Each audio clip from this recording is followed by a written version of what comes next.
مش كفاية بقى خناق مع ولادنا؟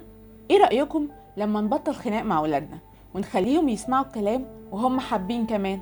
طبعا هتيجي تقولي هو ينفع؟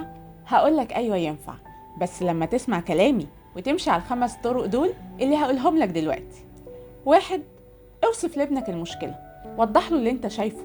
يعني بدل ما تقوله انت مهمل ومش بتشيل لعبك، هتجرب تقوله اللعب موجودة في كل مكان. 2. اديله المعلومات عشان يبقى فاهم ايه اللي مطلوب منه بالظبط. يعني هتقوله احنا بنلعب في اوضه اللعب اللي هي اوضته، او ممكن تقوله احنا بنلعب في المكان المخصص للعب بس. 3. اختصر كلامك، يعني هتقوله باختصار احمد اللعب. 4.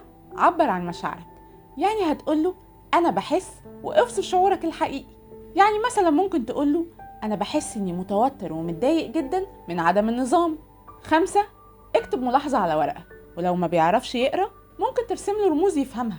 يعني هتكتب ورقة رتب ألعابك بعد اللعب، أو ممكن تكتب العب باللعب في أوضتك، وهتحطها على لعبته المفضلة، أو نحطها في المكان اللي انت عارف ان ابنك بيلعب فيه.